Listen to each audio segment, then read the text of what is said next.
All right, good morning, Doctor. Morning, Your Honor. All right. All right, Attorney Reddington? Thank you, Judge. Doctor, could you keep your voice up so all the jurors and counsel can hear you, and tell us your name and spell your last name? My name is Donald Condi, C-O-N-D-I-E. And tell us, what do you do for work, sir? I'm a child, adolescent, and adult clinical and forensic psychiatrist. And can you tell us your background as to where you went to school and when you got your medical degree and things of that nature? I graduated from Tulane University, then spent some time in graduate school at the University of New Orleans, then went to medical school at Louisiana State University in New Orleans. And then I came to Boston to the Massachusetts Mental Health Center to train in psychiatry. And where is that? The Massachusetts Mental Health Center was at 74 Fenwood Road. That building has been demolished, and now they're at 75 Fenwood Road in Boston.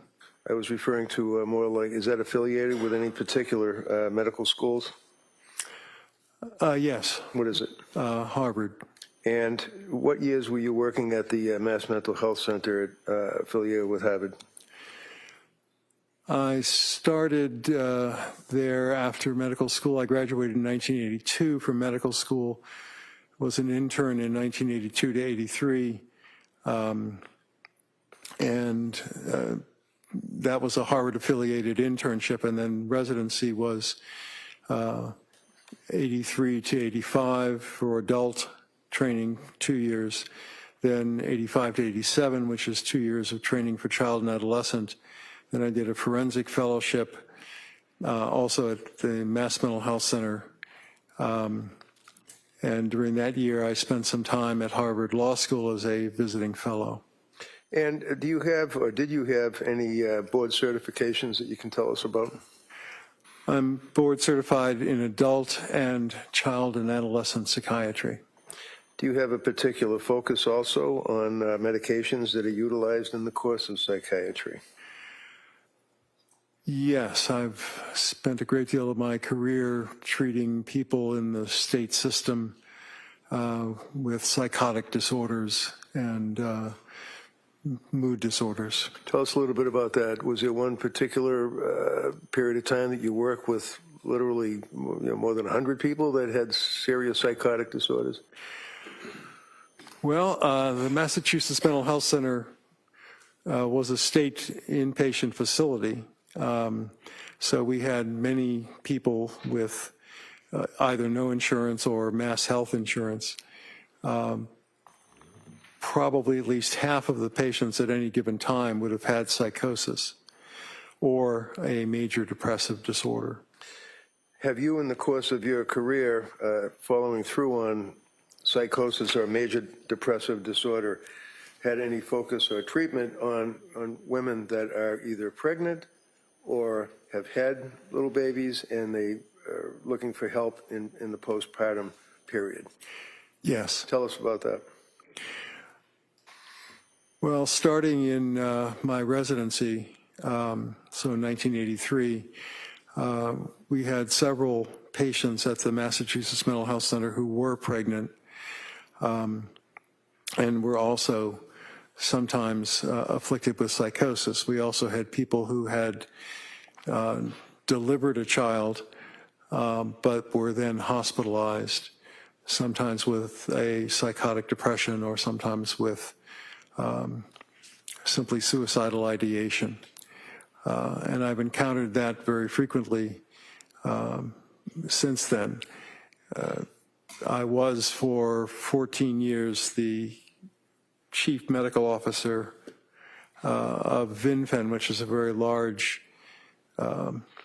agency with contracts from the Department of Mental Health and the Department of Mental Retardation in Massachusetts and in Connecticut. We ran about 350 group homes, about 10 people per home, so maybe 3,500 patients. We frequently had people who were pregnant and were taking medications for psychosis. Sometimes after delivery, the severity of their psychosis would increase. So I'm fairly familiar with that phenomenon. Doctor, how many years have you actually been practicing now as a physician? I've been a licensed physician in Massachusetts since 1983. So what's that, 83, 90, 2000, 2026? Okay, about 40 years. A little more than 40 years. Okay. From 1990 through 2012, were you affiliated with forensic child psychiatry with Mass General Hospital? Yes. And were you also affiliated through 2013 with Mass General on forensic case consults in this field? Yes. All right. I'm asking, have you had occasion to make a number of presentations? We don't have to go through them, but did you make a number of presentations and working as a lecturer for various medical schools, law schools, things like that? Yes. Well, during the time that I was at Mass Mental Health Center, I was a fellow at Harvard Medical School. What does that mean to be a fellow? It means you're a resident in a training program and you're teaching Harvard medical students things about the specialty in which you happen to be practicing. And what was the specialty that you were a fellow lecturing Harvard medical students about? First it was general psychiatry, then it was child and adolescent psychiatry, and then it was forensic psychiatry. You also have had various scientific or medical publications that you have been authored on a number of occasions, articles, is that correct? Yes. All right. Your Honor, I'd offer his CV if I could, just if, as an exhibit, if that's accepted. Como? Okay, that may be admitted. Thank you.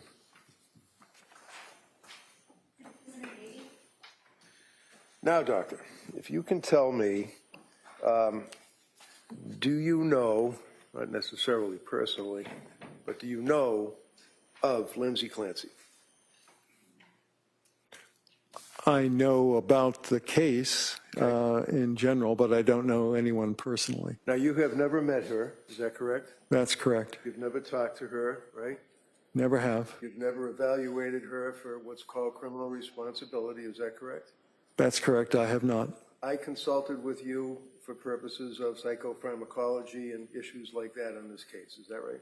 Yes. Fair to say that we've had a number of conversations in the evening, off hours, about various medications administered to women that are pregnant or postpartum, is that right? Yes. Excuse me. Can you tell the jury, in a summary, what documentation, medical records, police reports, things of that nature on this case that you've had a chance to review? Well, I've reviewed the records of Rebecca Gelada, the nurse practitioner, Dr. Jennifer Tufts, the psychiatrist that saw Ms. Clancy.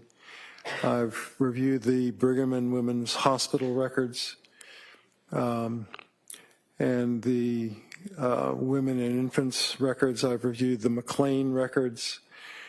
And I might be leaving something out. You know about her background as far as her employment as a labor and delivery nurse and her family, her 3 children and her husband that she was married, right? Yes, I'm familiar with that. Okay.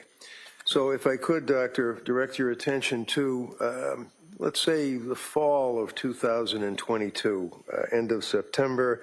Can you tell us what Lindsay's status was as far as maternity leave with work and any complaints that she had at that time regarding her mental state? From my, excuse me. Could I get some water? We've got some on the way. Thank you. Thank you. Appreciate it. Sorry, my allergies are kicking up.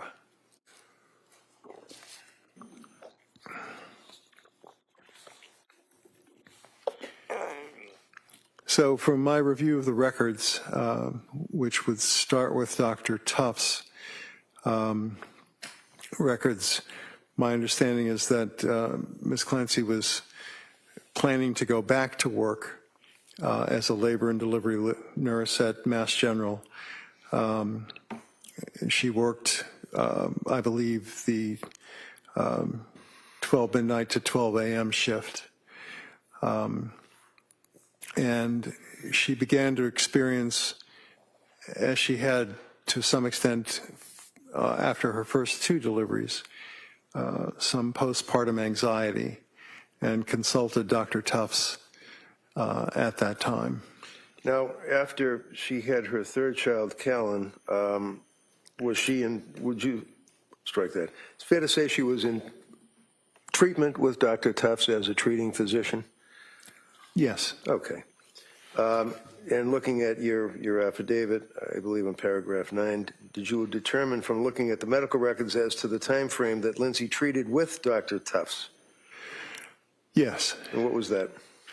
She started in the middle of September 2022, and I'm sure that her last appointment was January 23rd, 2023. Now, did you have a chance to review Dr. Tufts' medical records? Yes, I did. Can you describe them for us, please?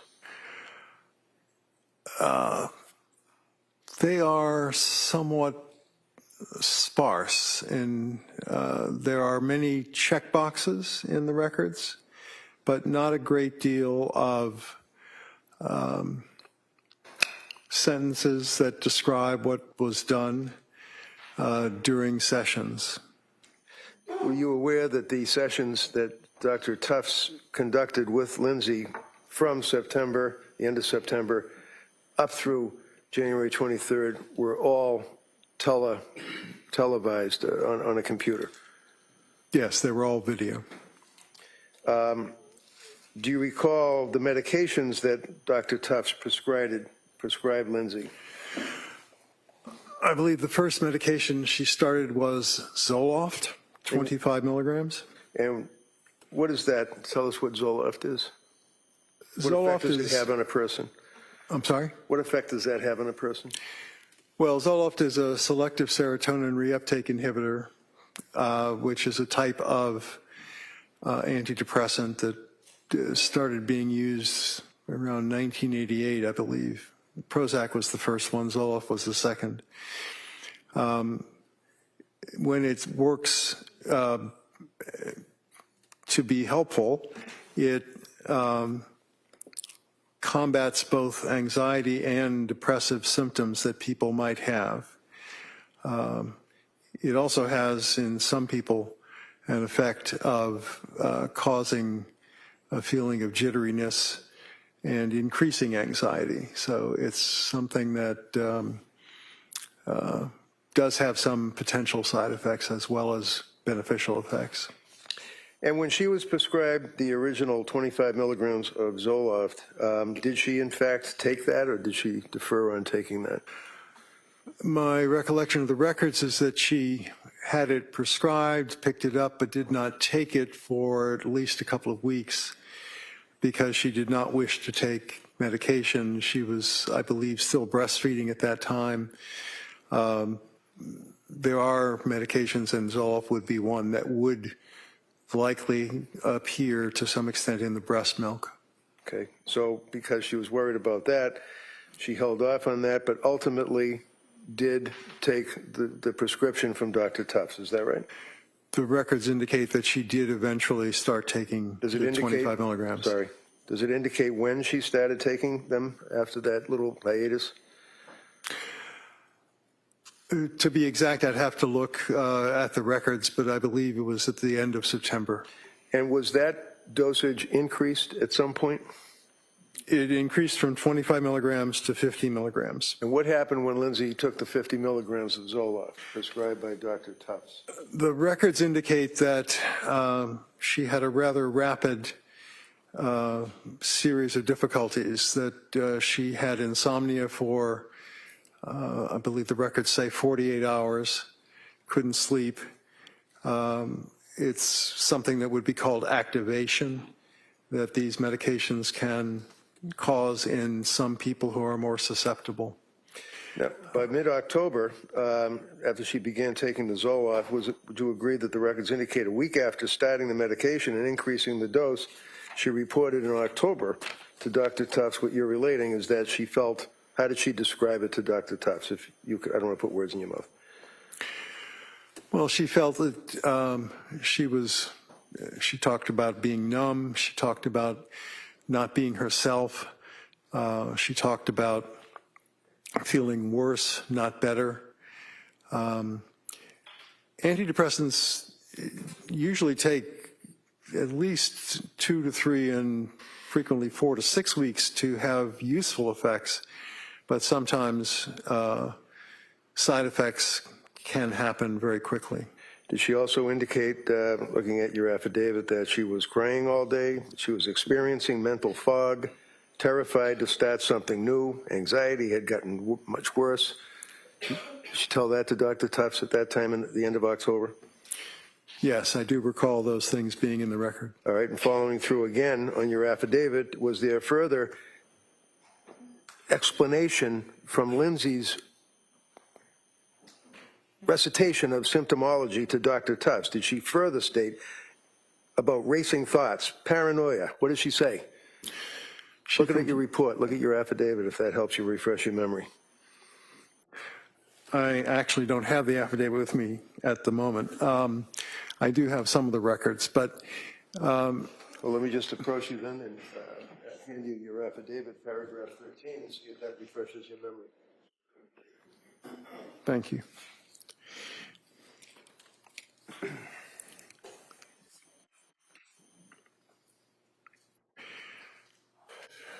Yes. What did she say to Dr. Tufts?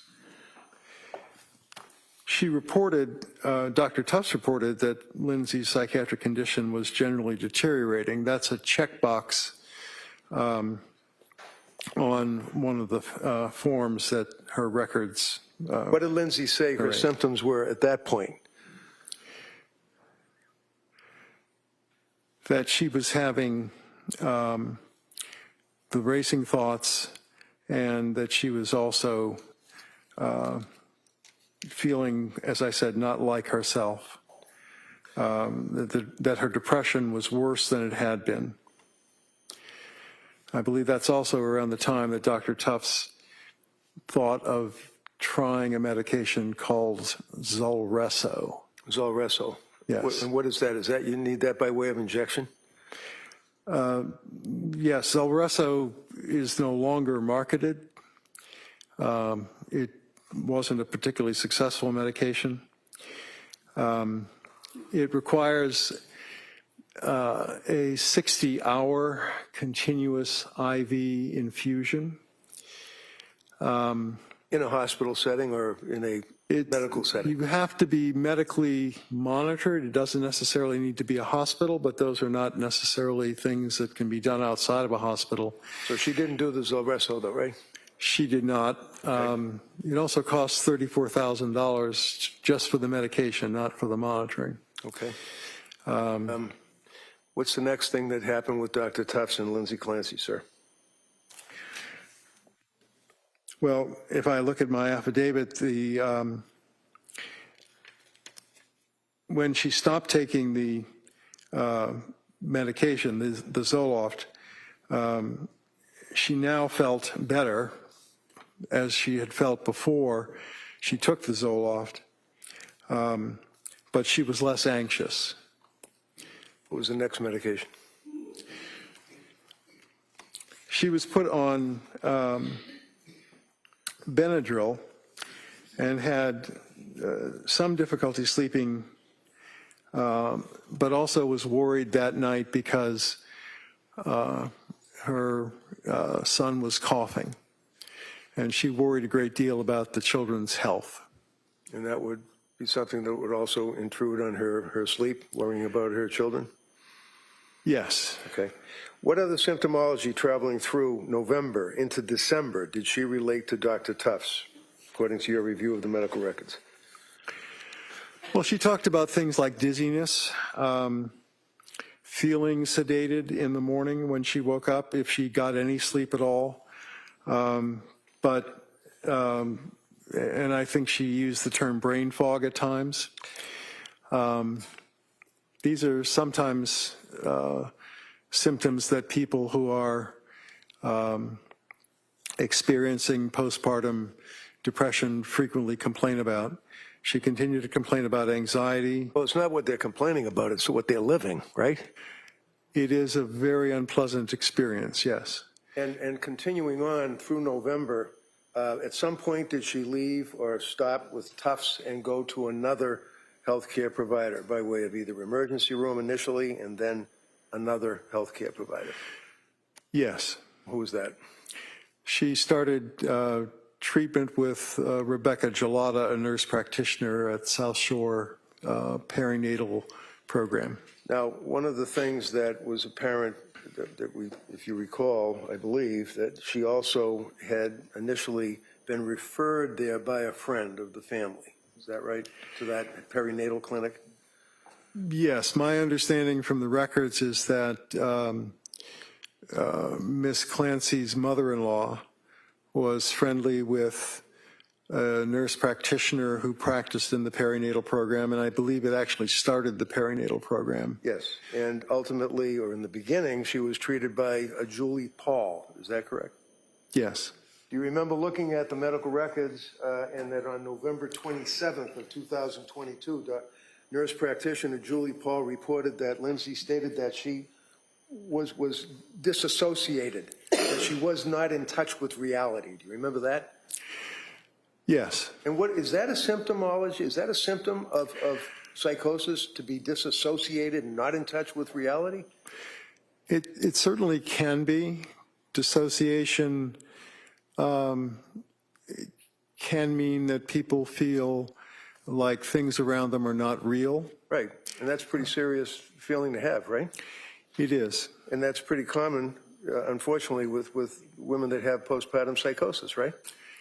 It certainly can be, yes. And what are the other symptomologies of postpartum psychosis, sir?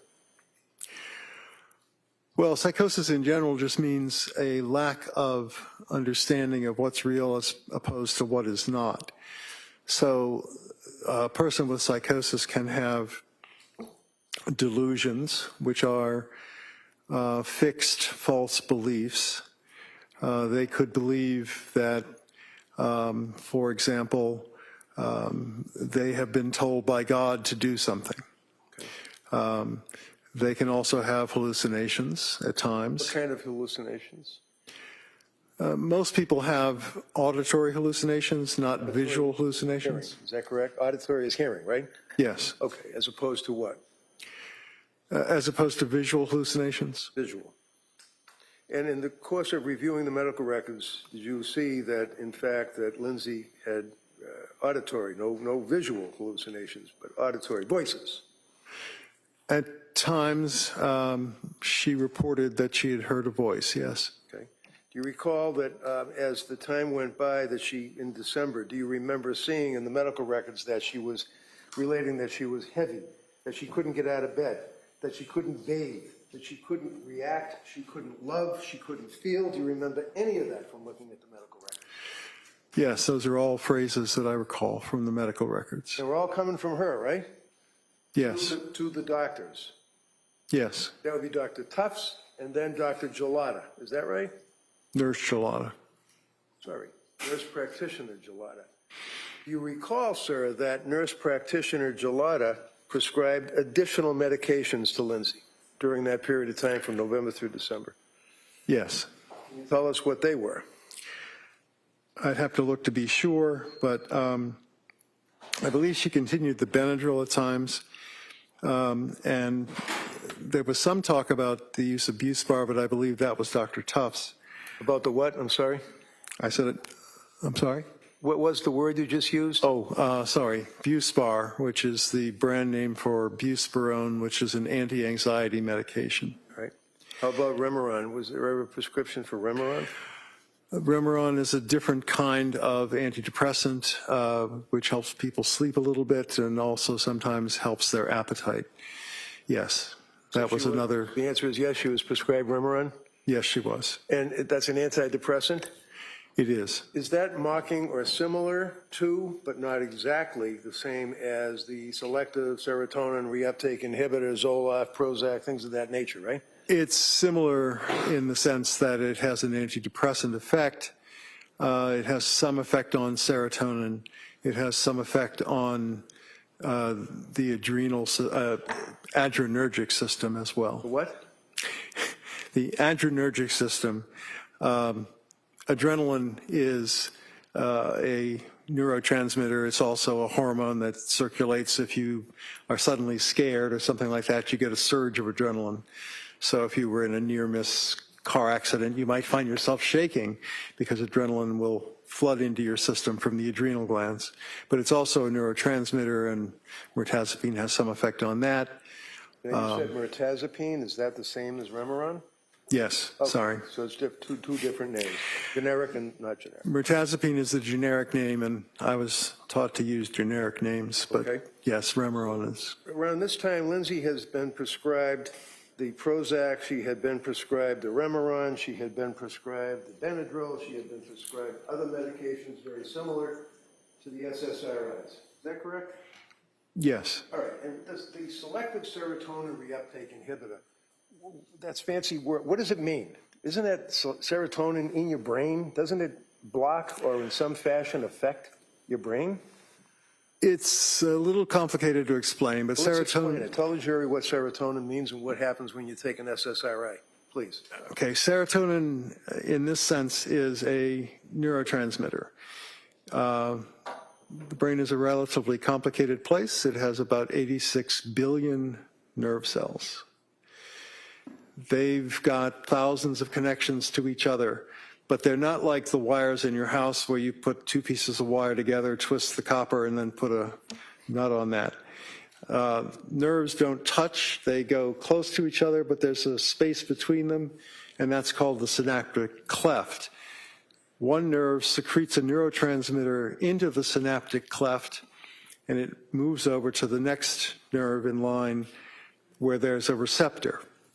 Serotonin does that in the synaptic cleft, but it's also taken back up by the nerve that secreted it so it's reuptaked.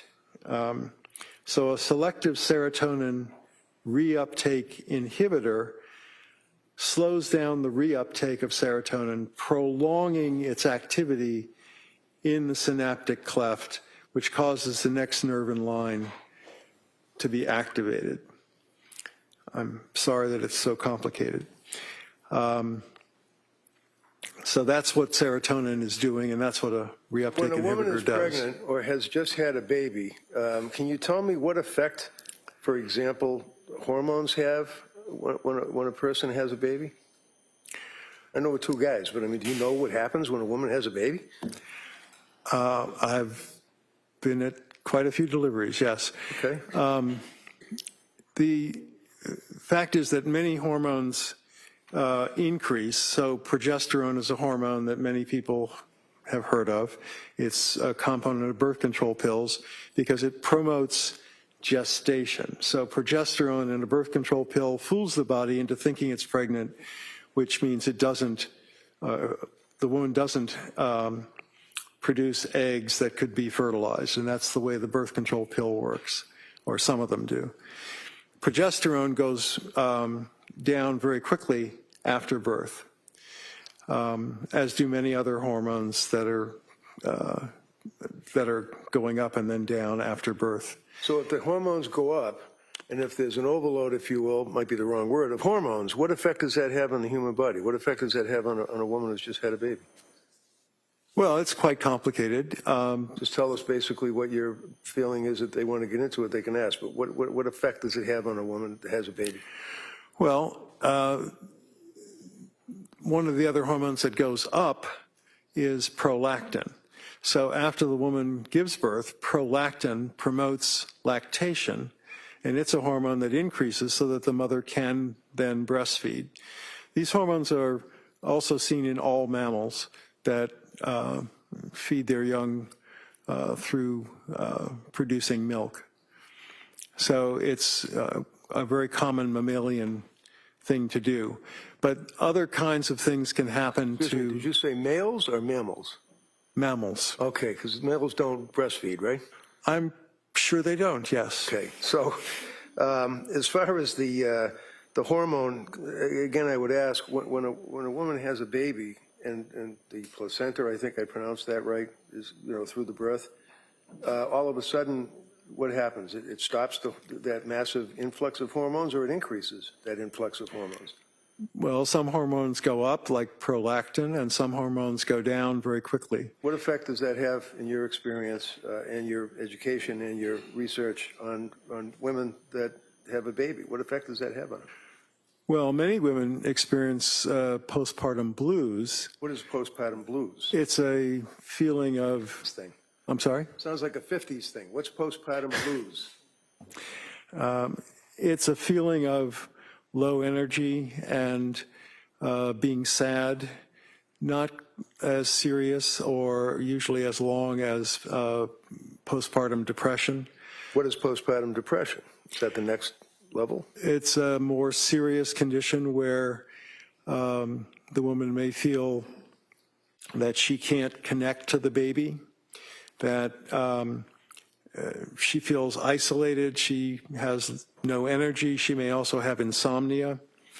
So, for example, if a woman is unable to sleep, feels as though she's losing a contact or connection with her infant, is stressing about not having that contact with her infant, feels that she's unable to emote or feel love or any emotions and can't relate to people and also is out of reality, are those, or dissociative state, are those, in your opinion, symptoms of postpartum depression and or leading to postpartum psychosis?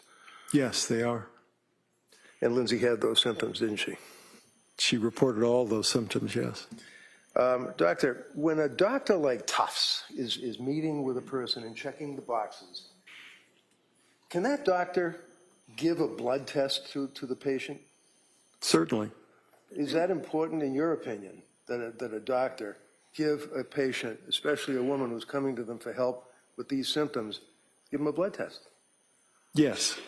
And again, we all know what blood tests are, but just tell me, is that a simple test? Is it a complicated test? It's fairly simple to have blood drawn, and there are many tests that are relevant, particularly after a woman has given birth. Why? Well, some women become anemic. Depends on how much blood loss might have occurred during birth, but there's usually some blood loss. So checking hemoglobin levels is important. The thyroid can be affected by delivery of the baby, and some women in the postpartum period develop inflammation of the thyroid. The thyroid is a very important gland that regulates many parts of the body.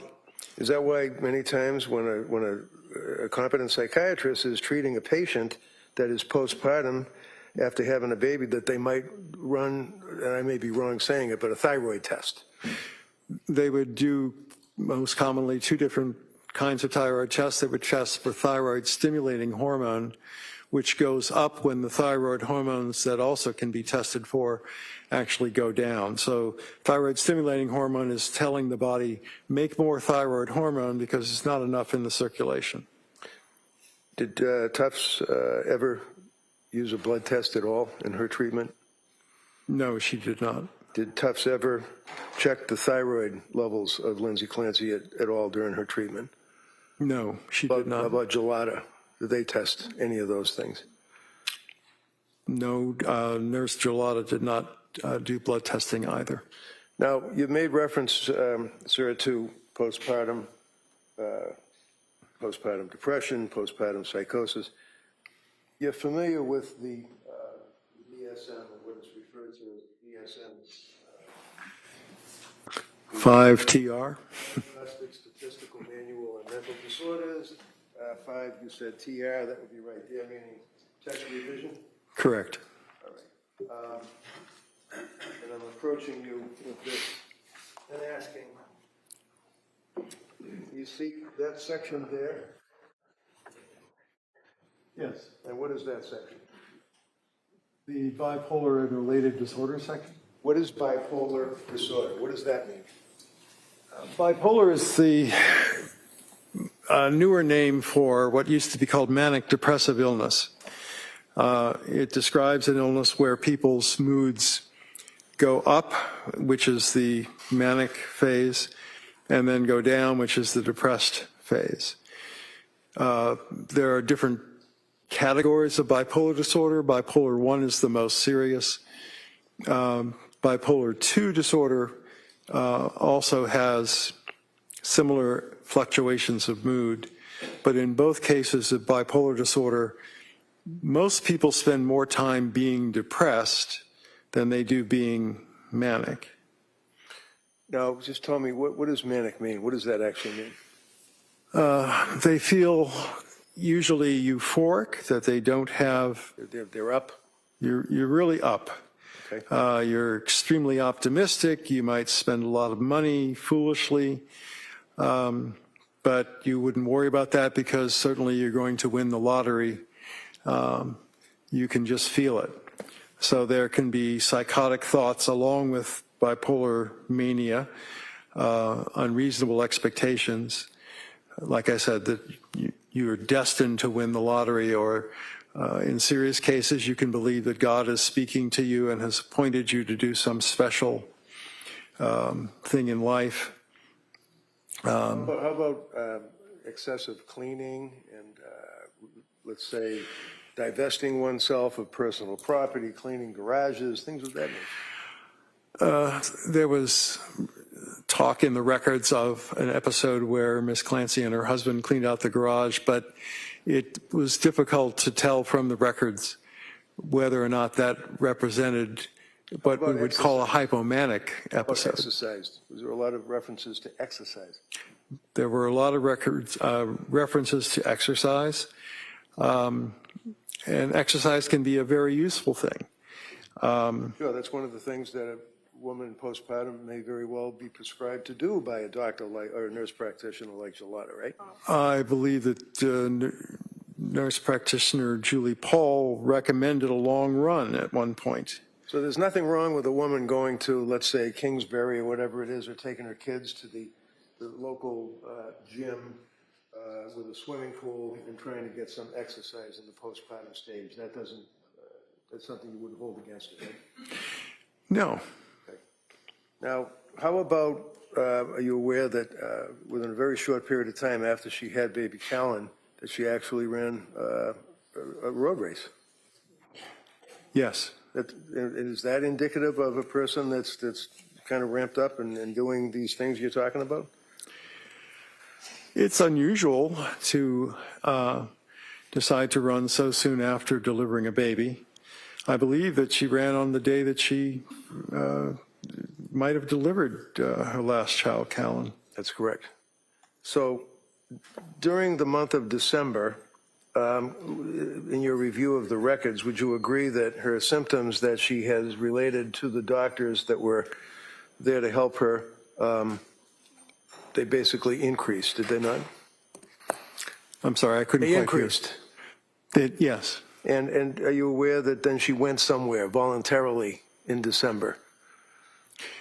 Yes. Where? She went to the Mass General Emergency Room on, I believe that was in December. She had gone to the South Shore Emergency Room previously. And did you, in the record, see that, in fact, she had gone to Women and Infants program in Rhode Island for a day? Yes. And are you familiar with that particular establishment? Is that supposedly helps pregnant women? Yes, I reviewed those records as well. And do you know why she was discharged after a day? The records stated that they thought that she was having complications from medications more than she was suffering from postpartum issues, and therefore was not a good candidate for their program. And this was after getting there at 8 in the morning and leaving there around 4 o'clock in the afternoon, right? That's my understanding, yes. And the records indicate if you read them, that during that period of time, there were little group discussions and coloring sessions and things like that. Is that correct? Yes. You know that there are suicide hotlines that people are told to call, right? Yes. Especially if a woman is in postpartum and is experiencing these difficulties and is describing the symptomology and on all these medications, that if you feel like you're going to kill yourself, you're supposed to call a telephone number, right? Well, it wouldn't be the advice I would give, but that was some advice that was given, yes. And did she call, to your knowledge, from reviewing the records, the telephone? She called the Aspire hotline, I believe, on 2 occasions. And was she given any help by the Aspire hotline? I believe the records say that she was told by Aspire that since she did not have a suicide plan, she did not require what's called a higher level of care, meaning an inpatient admission. So she basically had been to Nurse Gelada. She had contacted Aspire on 2 occasions. She went to Rhode Island Hospital on a recommendation the day after she was recommended to go there, and left after not being accepted. After calling the suicide hotlines, things got to the point where she and her husband went to an emergency room. Is that right? Yes. And did they get treatment did she get treatment at the emergency room? I believe the first time that she went to the Mass General emergency room, they recommended that she consider an admission at McLean, but she and her husband decided that they did not want her to go inpatient at that time. How about the next time she went to the emergency room? The next time she went to the emergency room, which was not very long after, she was admitted to McLean. McLean Hospital, and that would be McLean Hospital. That would be the locked wards for a period of about 4 days, correct? Yes. In reference to the bipolar disorder that we touched upon, sir, is that something that's a consideration when you're treating as a psychiatrist a woman who's coming to you for help and expressing concerns about the symptoms that we've talked about? Yes. Why? Well, some people with bipolar disorder, especially given the fact that depression is a prominent symptom in bipolar disorder, become suicidal and can even commit suicide. So that's a very serious possibility that has to be considered. Did any of the nurse practitioners consider that as a possible diagnosis? The records indicate that Ms. Clancy was frequently asked if she had a plan to kill herself, even after she reported having what was called passive suicidal ideation. But it was reported very, very frequently in the records. And in reference to her treatment with nurse practitioner Gelada, did, to your knowledge, nurse practitioner Gelada consider as a secondary diagnosis or a working diagnosis the possibility of bipolar disorder? Yes. Was anything followed through on that? I believe she discussed the possibility of a mood stabilizer, but I believe that she then ended up using Seroquel or quetiapine, which is No, that's Seroquel and quetiapine with a Q, right? I'm sorry? Seroquel and quetiapine with a Q.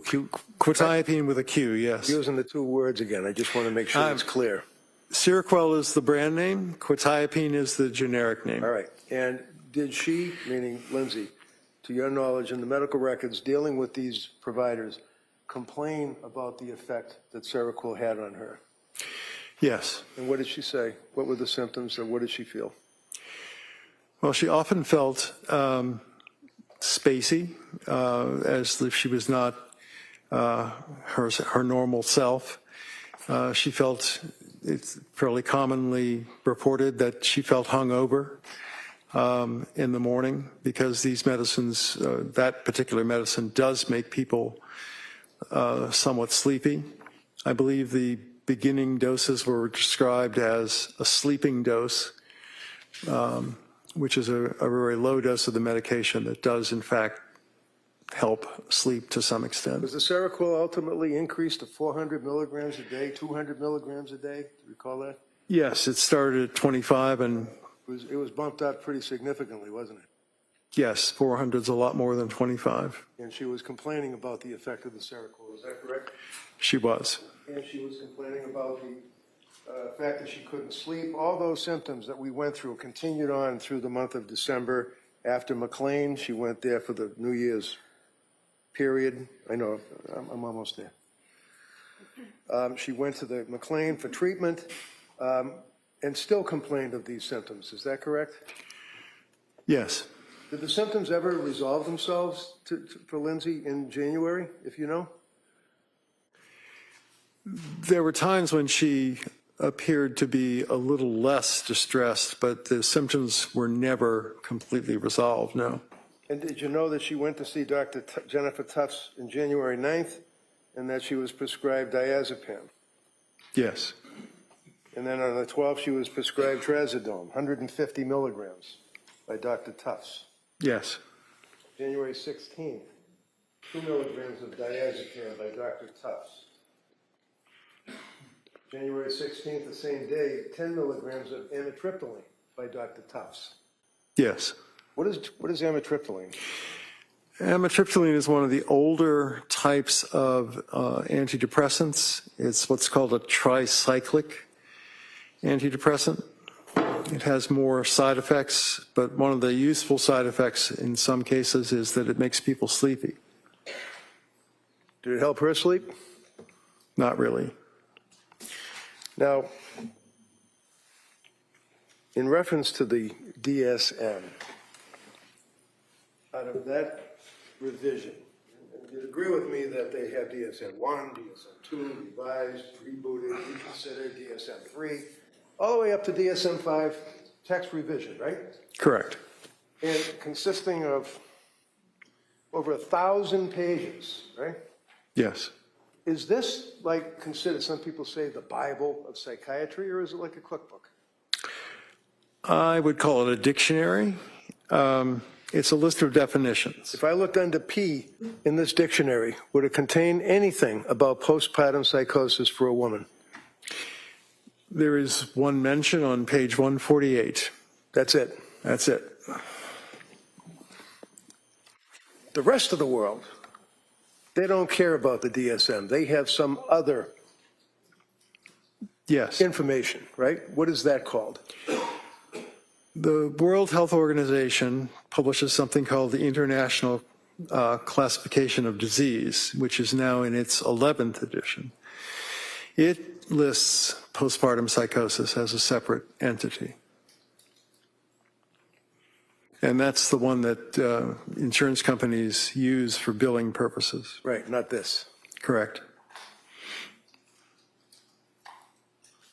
Are you familiar, sir, with the way other countries treat pregnant women in postpartum condition when they see, let me finish, when they see a doctor for medical treatment? Yes or no? Objection. Right, just allow that question, then we'll. Yes. And how does that differ from the United States of America? Objection. Sustained. Go ahead.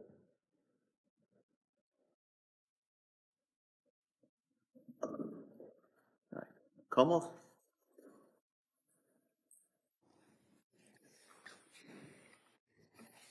Good afternoon. Afternoon. You spent some time when you first got to the stand going over your qualifications, and I think counsel now has admitted your curriculum vitae into evidence, right? I'm sorry, I didn't hear the last part.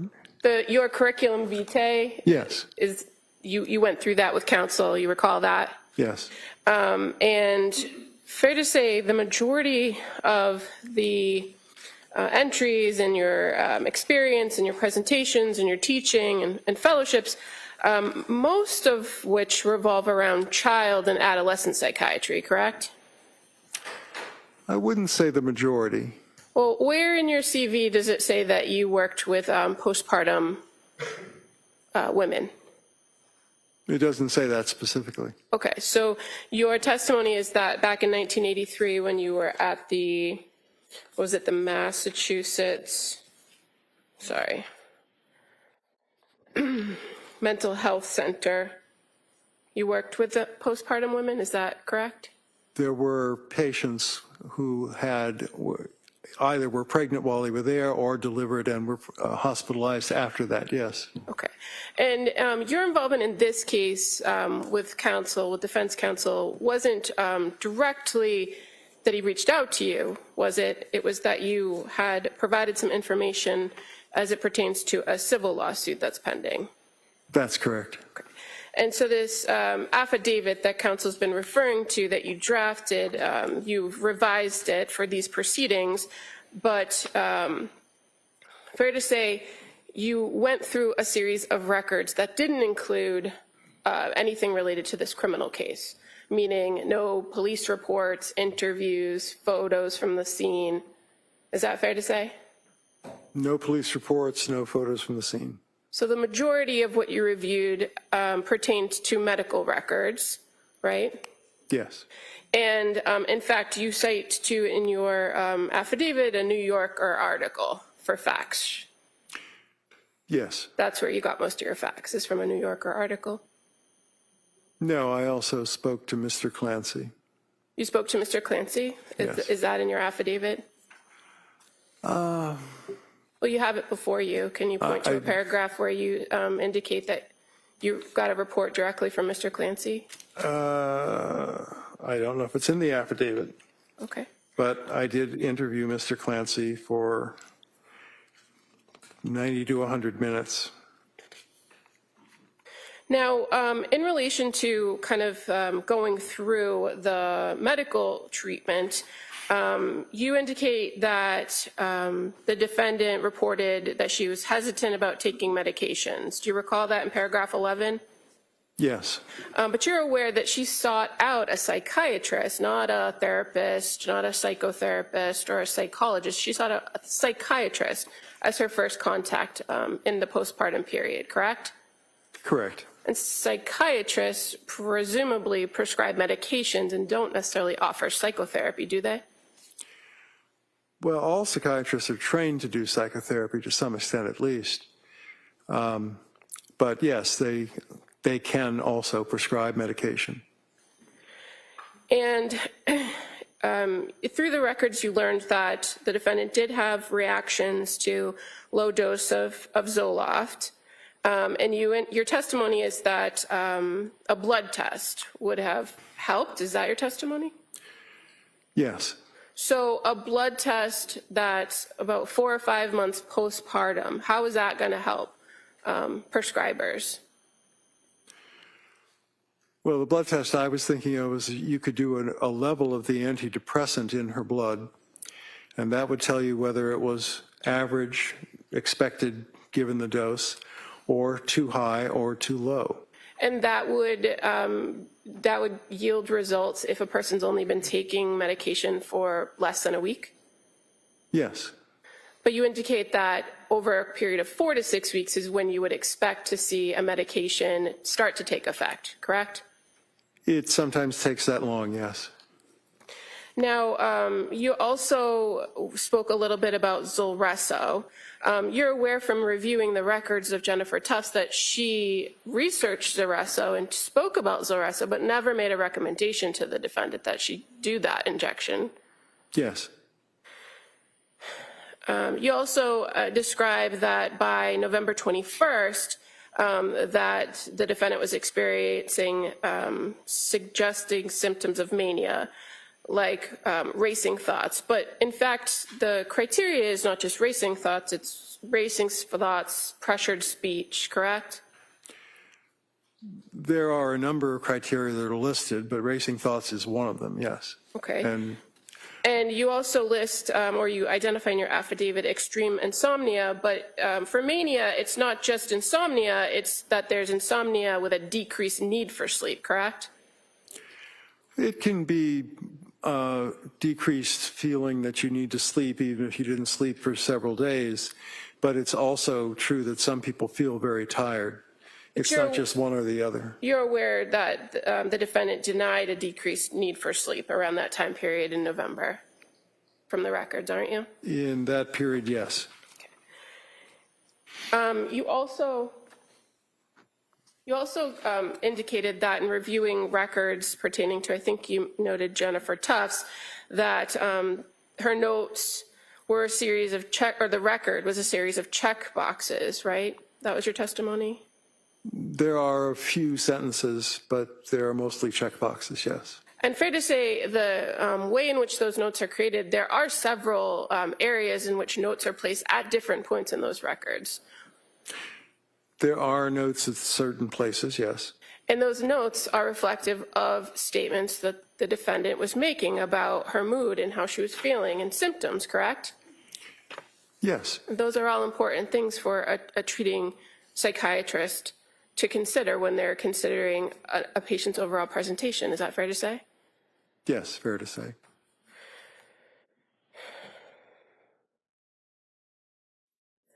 Now, you also referenced in your affidavit that the defendant had reported that she had these increased symptoms with Zoloft and didn't sleep for 48 hours after increasing the dose.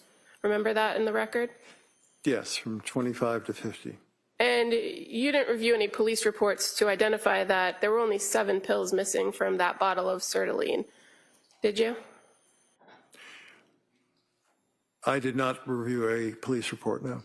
So if a person takes 7 pills over a 1-week period at 25 milligrams, how do they increase the dose without more pills missing from the bottle? Well, I believe if you took 3 or 4 pills for a few days of 25, then you still would have enough pills to take 2 25s and increase the dose to 50. Right, but if a prescription reads that if 30 are filled and only 7 are missing from the pill bottle when it's located months later, then if you've taken 7 pills, you've taken 1 pill each day, correct? Not necessarily. I believe that she stopped taking the medication rather quickly. And I'm not sure which pill bottle you're discussing because, as you said, I didn't review a police report. Okay.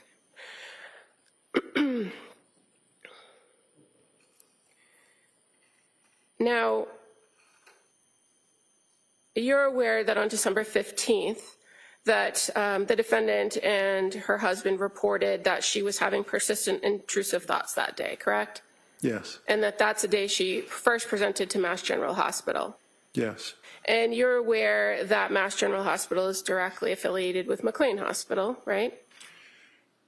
They are affiliated, yes. And that she was advised to go to the inpatient program, and she chose not to go. Yes. From reviewing the records, did you see how Letitia Dukes, a social worker, or a mental health worker, excuse me, from the South Shore Perinatal Behavioral Health Clinic, had previously had discussions with the defendant about going to women and infants before her presentation to the Mass General ER on December 15th? Yes. And she didn't, in fact, go to that program until December 20th. Is that fair to say? Yes. Now, you also mentioned in your review of the medications, lamotrigine. You recall that?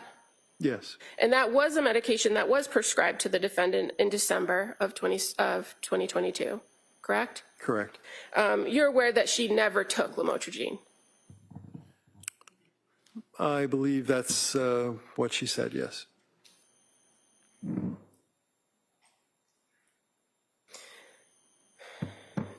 Now, you also were asked, or you spoke about Seroquel. So you're familiar with the prescription or what was prescribed of the Seroquel over the period of time from November 30th through early December, correct? Yes. You've reviewed that. And so I think you testified on direct examination that the initial dose was a low dose, 25 milligrams. Correct. And you're familiar, that is a fairly common dosage, a low dose to prescribe to address some sleep issues. It is, yes. And you're aware that for people who are suspected or have bipolar disorder, that the levels of prescribed are generally much higher than 25 milligrams, right? Yes, they would be. They could range anywhere from 100 milligrams to up to, well, what is the range, if you know? It would go up to 800 milligrams. And so in this circumstance, you're aware that Rebecca Gelada had suspicions about bipolar disorder, right? She mentions it as a distinct possibility, yes. And without relief, she recommends titrating or going up on the Seroquel over a period of time, right? Yes. And you settled on a number of 400, but you know from the records that that was the goal, to titrate up to 400 milligrams. Do you know if the defendant ever took 400 milligrams? I do not. And you're also aware that once the defendant started reporting having symptoms and concerns about the Seroquel, that she had requested to taper off the Seroquel, correct? Yes. And you're aware that prior to her presentation at McLean Hospital, that Rebecca Gelada actually did send in a prescription that would allow for her to taper down. Yes.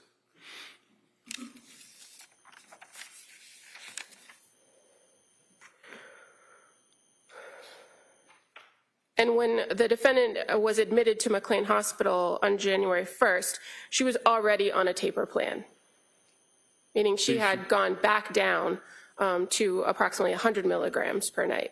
I believe she was, yes. And that at McLean, they further immediately started to reduce the dosage with each night. I believe that was the plan at McLean, yes. So the first night she was there, she went down to 75 milligrams, correct? I believe that's correct, yes. And then by the time she was discharged, she was at 0. Yes, and they were talking about the amitriptyline.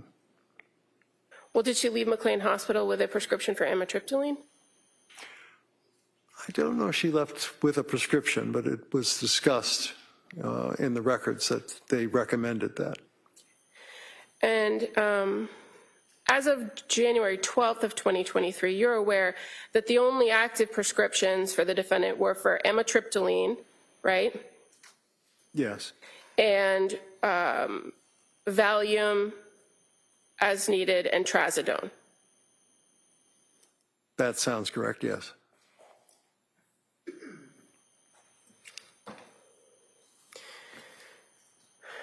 So throughout the course of your review of the records and all of the different medications that she was on from October through January, she wasn't on all the medications at the same time, correct?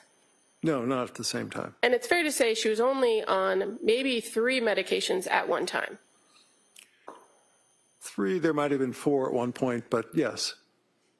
And she had expressed particular medications that she wished to return to, like Ativan at some point, correct? She was quite ambivalent about Ativan and talked a great deal in the records about being worried that she was addicted to it. But Ativan tended to work for her, correct? It made her feel less anxious, yes. And she actually described that at certain points to the providers that when she felt intrusive thoughts or she had a bad experience, that she took the Ativan and the thoughts were gone. Didn't she not? I'm not sure that she said the intrusive thoughts were gone, but she would feel less anxious when she took it. And as far as your conversations about hallucinations and auditory hallucinations, you indicated that at some point, or at points, I think was your testimony, that the defendant did hear a voice. But you're aware that she never reported to Jennifer Tufts that she heard a voice. She did not. She never reported to Rebecca Gelada that she heard a voice, did she? She did not. She never reported to Letitia Dukes that she heard a voice. She did not. And the only time she's ever said that she heard this voice was on January 24th of 2023. Is that fair to say? Correct. Thank you. Nothing further. So when the district attorney asks you whether or not Lindsay, after all the symptoms that we've already gone through, told Rebecca Gelada that she heard a voice, told Dr. Tufts that she heard a voice, and denied that she heard a voice. Would you agree that there are reasons that a woman would not tell the doctor or minimize their symptoms out of fear? Yes. What kind of fear? Fear of what? Well, in the records, it's stated that Ms. Clancy reported she was worried that her children would be taken away from her, perhaps by the Department of Children and Families, if she reported very severe symptoms. The other thing is, as a health care professional, boards of registration sometimes take a dim view of people who have been in treatment for certain psychiatric illnesses. And so she might have been concerned about her nursing license, but that's speculation. So there are other reasons why a person may be concerned about telling healthcare providers, mandated reporters, that they're hearing voices, correct? Yes. Would you agree with me that you don't have to see the proverbial unicorn in the corner to your health provider to be suffering from psychosis? Yes, that's true. And can you tell us, Counsel was asking about the symptomology, psychosis, is that something that just grinds on for day after week after month, or is that something that comes on out of nowhere very quickly? No, overall. It can be quite episodic. What does that mean? It means that an episode can start and stop, and then an interval of time goes by. It could be days, weeks, or months, and then another episode occurs. Counsel asked you about bipolar disorder, the suspicions of bipolar disorder from Dr. Gelada, and then talked about the prescriptions that were prescribed. Is it, in your opinion, appropriate to prescribe a selective serotonin reuptake inhibitor to a person that is bipolar? No, overall. It would be considered something to be done cautiously and usually with a mood stabilizer begun at the same time to prevent the possibility of making manic symptoms worse. Thank you, sir. Buckingham. So just briefly, you didn't interview the defendant, did you? I did not. You don't know what she was concerned about. You're speculating. Yes. And for a person who's begging for help, wouldn't it be important to be honest with their providers about what you're feeling, seeing, and hearing? It should be, but that's not always what doctors find. Nothing further. All right, anything further? Okay, good. All right, thank you, Doctor. Let me sit down. Thank you.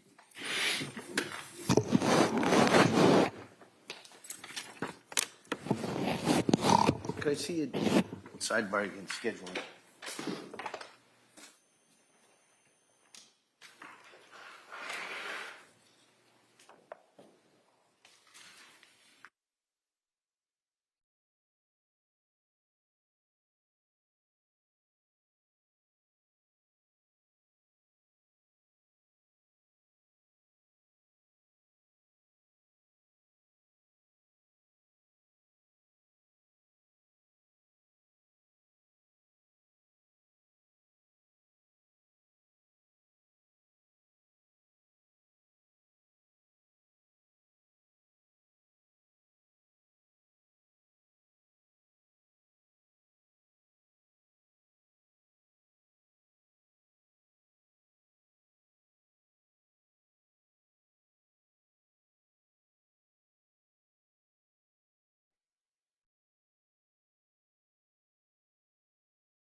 All right. So members of the jury, what we're going to do is we're going to break at this point till 2 o'clock. All right. And much of the next longer break will be trying to resolve the technology issue that we had. And so if it's resolved, we may call one witness. If it's not, we'll call another witness. So, so we're going to try and get that all done during the break. So with my skills and technology, that's why we probably need a little bit longer than just the hour. So, we'll in recess till 2 o'clock. We'll come back in for the next witness. Okay, thank you. All rise, please, Your Excellency.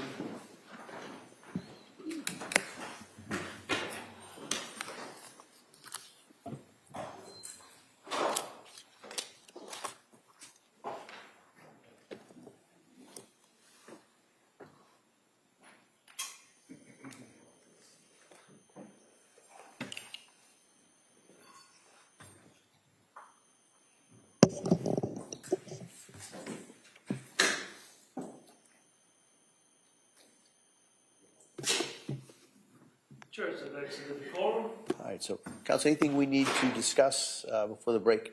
All right, so we'll come back at 2. We'll be in recess till 2 o'clock, and we have one of 2 different witnesses, depending on how things work out over the break. Yep, we can Okay. go all day. And that brings us to the real significance of this testimony. On the surface, you have a highly credentialed psychiatrist, more than 4 decades in medicine, experience in forensic psychiatry, Harvard affiliations, and extensive work with serious psychiatric disorders. So this was not a witness who could simply be dismissed as uninformed. But in a courtroom, qualifications are only the beginning. The bigger question is, what exactly did the expert review, and how directly does that evidence connect him to the events in this criminal case? And that is where the cross-examination became important. The doctor acknowledged that he did not personally examine Lindsay Clancy for criminal responsibility. He also acknowledged that his review did not include police reports, scene photographs, or interviews connected to the criminal investigation. Most of what he reviewed was medical material. That doesn't automatically make his opinion wrong, but it gives the jury something very important to consider. An expert can be highly qualified and still be working from an incomplete picture. At the same time, his testimony presented a compelling medical timeline. The records described worsening anxiety, insomnia, racing thoughts, feeling detached from reality, depression, and eventually reports of hearing a voice. The doctor explained that psychosis can be episodic and that a person does not necessarily have to display an obvious hallucination in front of a doctor to be experiencing psychosis. But here's the critical distinction. Medical evidence can explain a person's mental state. It does not, by itself, answer every legal question the jury must decide. And that is why this testimony matters. The jury isn't simply being asked, was she suffering? They're being asked to carefully separate symptoms, diagnosis, treatment, credibility, and ultimately the legal standard that applies to criminal responsibility. So, as viewers, the takeaway is simple. This was not just a battle between 2 opinions. It was a battle over how much weight should be given to an expert whose medical analysis may be persuasive, but whose first-hand knowledge of the actual criminal events was limited. And in a case this serious, that distinction could be everything.